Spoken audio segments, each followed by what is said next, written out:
Thanks everybody for sitting through a lot of important testimony.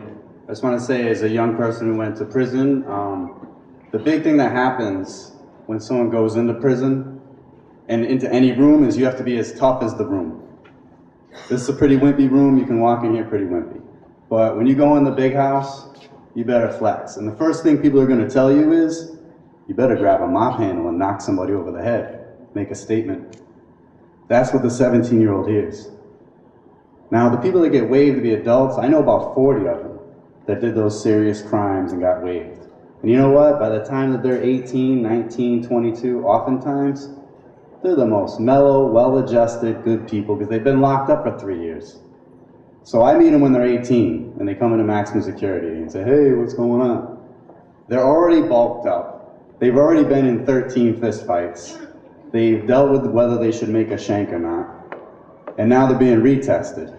But they got a little bit more wisdom under their belts. Now you're going to take a 17-year-old and drop him into high security. And then he's going to be sitting in an isolation cell for $103,000. And the reason for that is because the building itself costs so much to run, because it's like one guard per inmate sort of situation.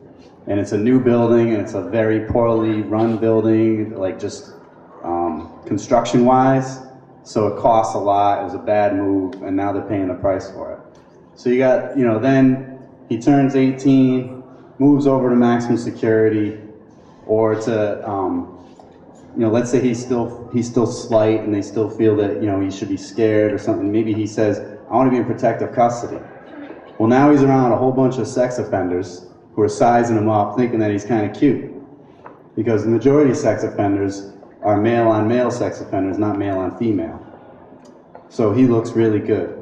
So now he's got a whole new host of issues to deal with.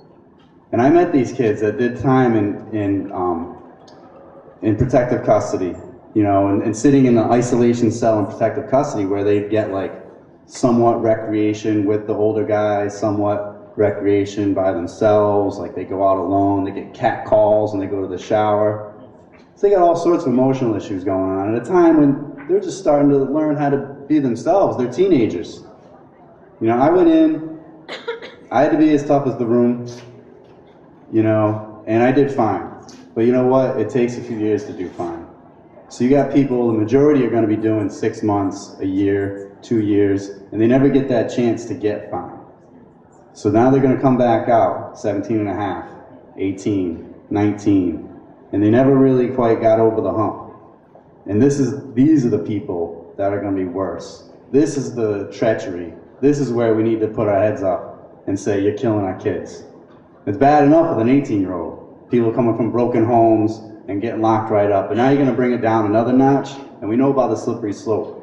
So we got to put an end to it right now and do what we got to do. Get to that state house, make the calls, be on people's A's, and don't stand for none of this crap.